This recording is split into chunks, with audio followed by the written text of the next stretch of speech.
Former AEW World Champion Chris Jericho reunites with his WWE best friend Kevin Owens amid rumors of a possible return to WWE, with more reports circulating about possible return of Y2J next year. All this and more in this news update.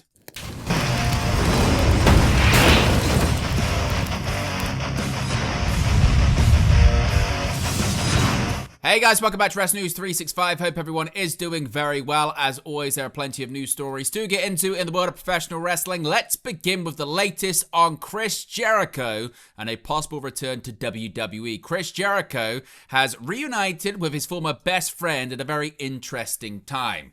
The former AEW World Champion attended last night's Tampa Bay Lightning versus Dallas Stars ice hockey game from the Benchmark International Arena in Tampa, Florida. Though Jericho was not alone in this outing, as he was joined by none other than his former tag team partner and fellow Canadian Kevin Owens, as seen in the Instagram photo he posted on the screen right now. Jericho teamed with Owens during his List of Jericho era back in 2016 through 2017. Their story eventually led to a match between the two at WrestleMania 33, which many still believe should have been the main event of the pay-per-view that year. Of course, the timing of this photo is notable, as Chris Jericho has taken a break from AEW television in recent months. Despite new news of an injury, the former champion has not wrestled a match for the promotion since the Dynasty pay-per-view back in April of this year. Coupled with the reports of his current deal with the company expiring at the end of 2025 and interest from WWE, this situation has led fans to speculate widely about Jericho's wrestling future. People believe that Y2J has done everything he could in Tony Khan's promotion, and he is well suited for a CM Punk-like return to WWE for one final run.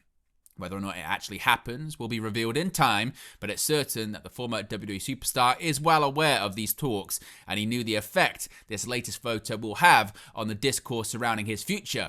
Now, interestingly, he's actually abandoned a trademark as well, Jericho, for a AEW-related phrase. Now, Chris Jericho actually filed for a trademark on the term the Jericho Vortex back in April of 2024.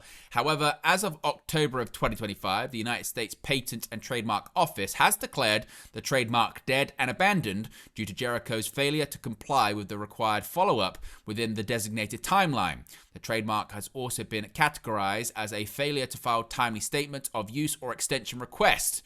So seemingly this development further fuels speculation that Jericho may return to WWE after his AEW contract expires later on this year.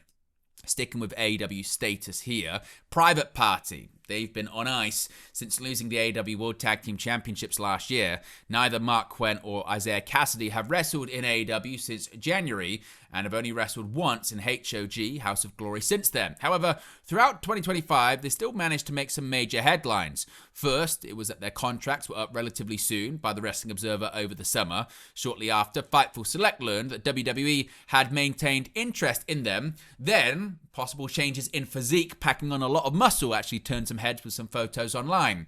Since then, Fightful Select say they've been asking for updates. Fightful are told that the latter element could partially be attributed to the Hurt Syndicate, who seem to have taken a liking to Private Party. One of the teams that MVP made no secret he and Syndicate wanted to work with again was Private Party, and sources had indicated Syndicate advised Private Party to spend more time in the gym to improve their careers. Those familiar with the situation claim that the Hurt Syndicate have been very helpful to Private Party. And regarding their contracts, Fightful Select has been told they're both still under contract to AEW, but things could get foggy after that. It was implied that the two wrestlers have deals that don't expire around the same time, or there's at least a possibility they wouldn't because of injury time. Now, Fightful haven't heard about their preferences about staying or leaving AEW. Time will tell in the future, but Private Party have had various spells on the sidelines due to lengthy injuries, so that's possibly why their contracts may not match up if indeed they decide to leave AEW. Now let's talk about the ratings for last Saturday's edition of AEW Collision. Major League Baseball's World Series is underway, which spells trouble for wrestling ratings. WWE SmackDown was the first show to go against the Fall Classic last Friday, and actually held up pretty well. We'll talk about that in just a second. But just a day later, AEW Collision found itself against Game 2 of the Toronto Blue Jays versus Los Angeles Dodgers clash, though the results were a little more mixed than SmackDown's. WrestleNomics is reporting that last Saturday's Collision drew 228,000 100,000 total viewers and a 0.04 in the 18 to 49 demographic. At first glance, the numbers appear to be a steep decline from the previous week, with total viewership falling 43% from 400,000 and the 18 to 49 dropping 64% from a 0.11. However, those decreases are larger due to the October 15th Collision airing directly after AEW Dynamite and outside of its usual time slot. Collision still found itself down against the 4-week average, though the numbers were still in range. Total viewership fell 15% from 267,000, while the 18 to 49 was down 33% from a 0.06. Collision would ultimately finish the night 12th in cable, placing that wouldn't have been affected by the World Series aired on Fox. It is likely Collision instead was trailing college football, its usual Saturday nemesis. Plenty was going on with Collision, including the AEW debut of Nixon Newell, who alongside her partner Miranda Elise challenged Anna Jay and Tay Mello to a match. The show also featured the Death Riders Pack defeating Tomohiro Ishii in singles action, and the Jurassic Express and Jet Speed defeating FTR and the Young Bucks to win $400,000. The four teams will be, were in action on Dynamite this past Wednesday to determine who's going to be challenging for the AEW World Tag Team Championships at Full Gear. Keeping with ratings, we mentioned the SmackDown ratings, and as Nielsen's new way of measuring viewership continues to take a toll on professional wrestling, another nemesis has come along to cause hardship, that being sports that we spoke about. Not only is Monday Night Football once again in full swing, but so are the starts of the NBA and NHL seasons and Major League Baseball's World Series, which began last Friday, and it just so happened to be going head-to-head with none other than SmackDown. Fortunately, SmackDown appeared to hold its own. WrestleNomics reports that the Blue brand drew 1.147 million total viewers on October 24th, along with a 0.29 in the coveted 1849 demographic, while total viewership was down overall from the previous week, dropping 3% from 1.180 million. The 18 to 49 was actually up, rising 4% from a 0.28. Both numbers were also up against the 4-week average, with total viewership climbing 3% from 1.118 million and 18 to 49 going up 7% from a 0.27. While neither the gains nor the decline are all that substantial, the numbers are likely to be seen as a win by WWE given the competition from the World Series. The game, which saw the Toronto Blue Jays jump out to a 1-0 series lead on the Los Angeles Dodgers, did place number 1 for the night in all of television, with their pre-show coverage bumping SmackDown to number 3. On cable, SmackDown was number 1 for the evening.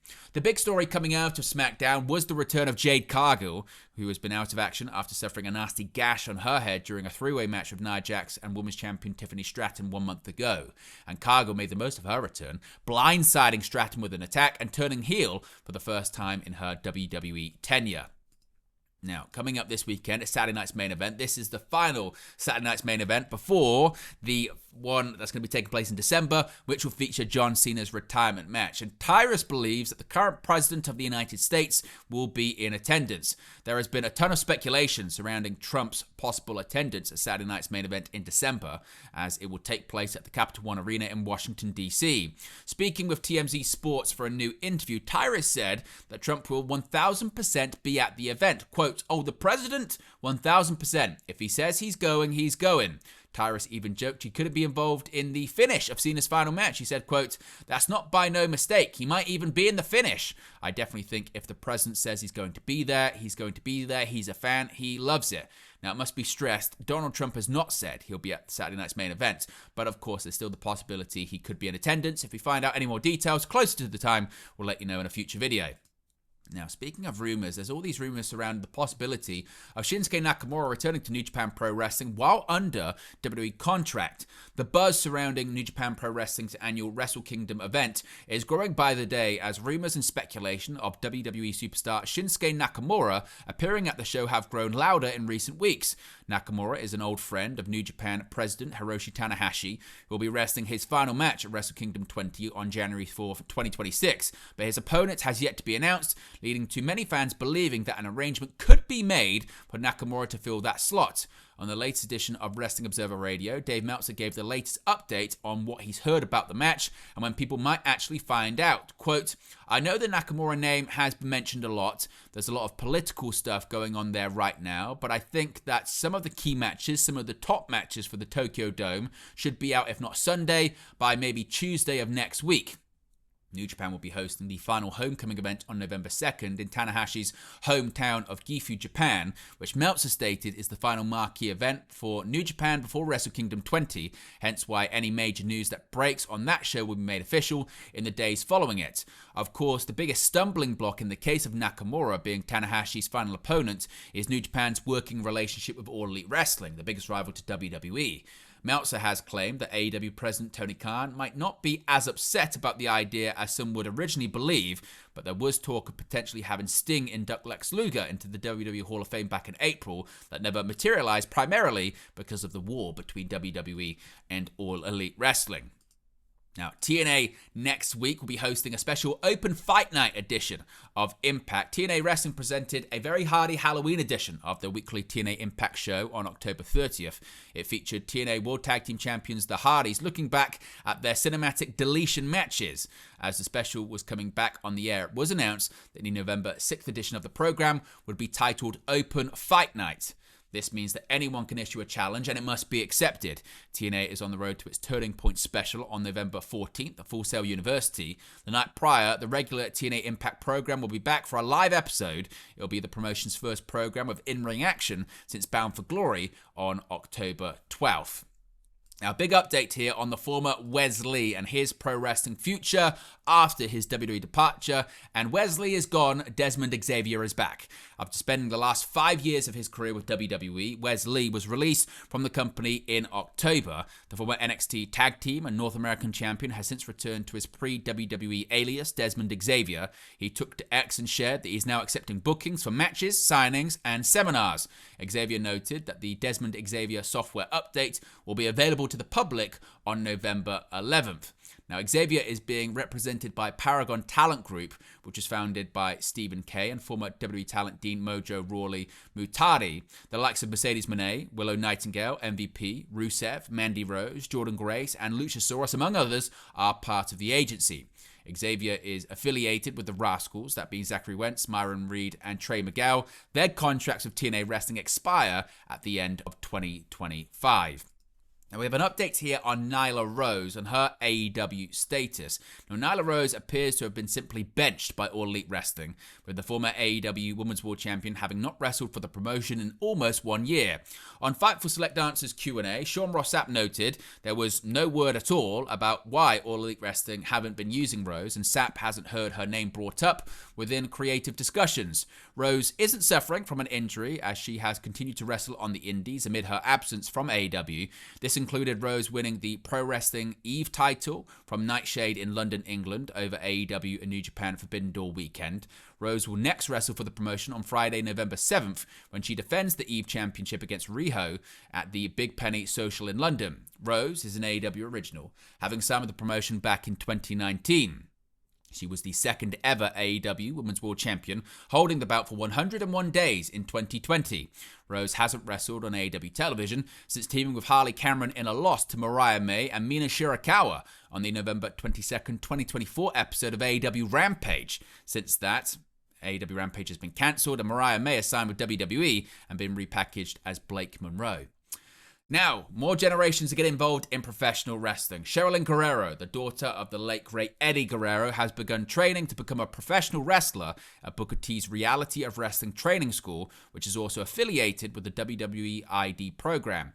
Reality of Wrestling announced Sherilyn was now training at the school, tweeting, quote, "The daughter of the legendary Eddie Guerrero now begins her own journey into the world of professional wrestling.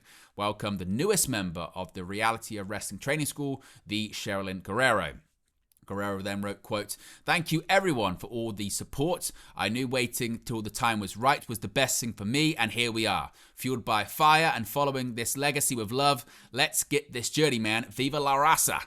Now, Sherilyn's older sister, Shaul Guerrero, was previously signed with WWE across 2 runs between 2010 and 2014, although she never moved beyond NXT. She hasn't wrestled since 2020.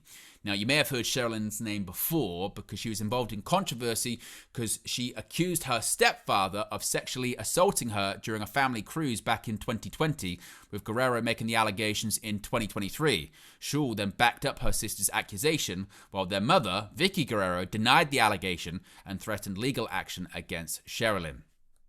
Now, big headlines were made this week when it comes to Vince Russo being back in professional wrestling. Vince Russo joining Juggalo Championship Wrestling as an investor in the promotion had been in the works for several weeks, the former WWE and WCW writer has revealed. He told Hannibal TV, quote, "I'd say we started talking a good 8 months ago. The thing with ICP is they're constantly going out on tour. So every time they went on tour, we didn't talk. They got back, we talked a little bit more, and then it just happened that they were coming to Denver, and that was my backyard, and they were doing 2 shows, and I said, well, man, it's kind of silly if we don't kick it off there." Now, Russo made his debut for Insane Clown Posse's Juggalo Championship Wrestling at the promotion's Lunacy taping on Sunday, October 26th in Denver, Colorado, being revealed as an investor in the promotion. Russo noted to Hannibal TV that him being an investor in JCW is a shoot.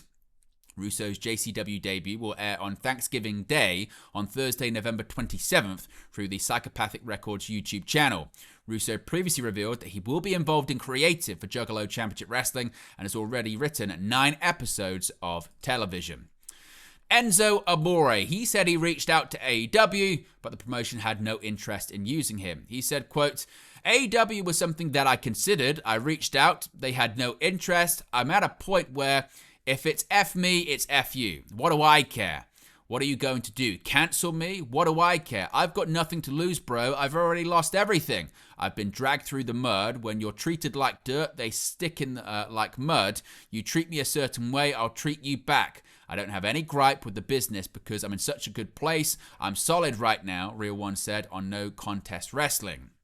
Now, Real One was previously part of WWE from 2012 until 2018 when he was released due to allegations of sexual assault. The investigation from the Phoenix Police Department was dropped in May 2018 due to insufficient evidence. The 38-year-old has been active on the independent wrestling scene since his WWE release. He is currently prominently featured in Westside Gun's 4th Rope Wrestling, and he is the reigning 4th Rope Flyweight champion. His association with 4th Rope resulted in Real One wrestling at TNA Slammiversary earlier this year in an interpromotional match. Now, tonight is another episode of WWE Friday Night SmackDown on USA Network. Cody Rhodes and Drew McIntyre are set to appear on tonight's Halloween episode of the show. Rhodes will defend his undisputed WWE Championship against McIntyre at WWE Saturday Night's main event on November 1st. Plus, Jade Cargill will address her attack on Tiffany Stratton. Cargill will challenge Stratton for the WWE Women's Championship at Saturday Night's main event tomorrow.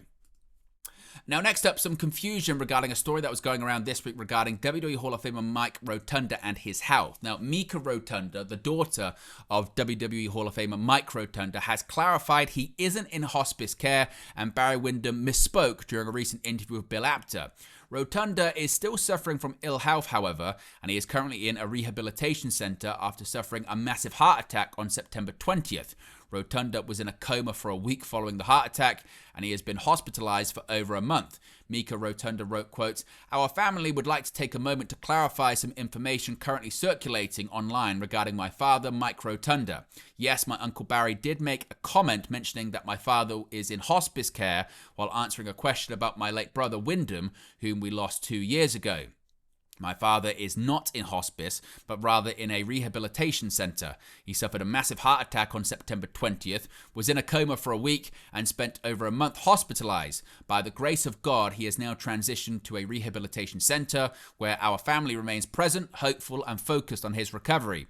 It has already been a long road, and we know there is a long road ahead, but our faith in God remains strong. Anyone who knows my dad knows that it's his strength, work ethic, and athleticism that have had him carry him through not just this, but every challenge life has thrown his way. If there's one person I have faith in, it's Captain Mike. We are deeply grateful for the outpouring of love, prayers, and support from the wrestling world and our local communities. At this time, we kindly ask for privacy as we continue walking this journey together, but we warmly welcome continued prayers, good energy, and healing thoughts for his recovery." So we wish him the best as he recovers from his health issues. And finally, Amazon has given out refunds regarding AEW Wrestle Dream. Now, fans who ordered AEW Wrestle Dream 2025 on Amazon Prime Video may have missed the end of the event as the feed cut out. To make good on issues, Amazon has refunded those who purchased the events, even if you didn't have issues or already received credit. From Amazon, quote, "We understand you recently had issues watching the AEW Wrestle Dream pay-per-view event through Prime Video. We apologize for any inconvenience you may have experienced throughout the evening and want to make things right. We've applied a full refund for the event to your account, which will be applied back to the original payment method in 5 to 7 business days. If you previously requested a refund, your refund has already been processed. Refunds usually go through within 5 to 7 business days, and you'll see this amount credited on your next statement. Please note this does not include processing time by your bank. We place a high value on our relationships with customers and recognize you have multiple options when choosing your pay-per-view provider. We thank you for purchasing through Prime Video." But there you go, guys, the latest pro wrestling news for you. Be sure to smash a like on the like button. Be sure to subscribe bottom right-hand corner. As always, let me know your thoughts in the comment section below, and I'll speak to you again very, very soon. Hey guys, thank you for watching, listening, streaming, or however you come across this video today. Be sure to click on the video on the right there to watch our next video, or click the bottom there to subscribe, or the bottom right hand corner. Thank you very much, and I'll speak to you again very soon.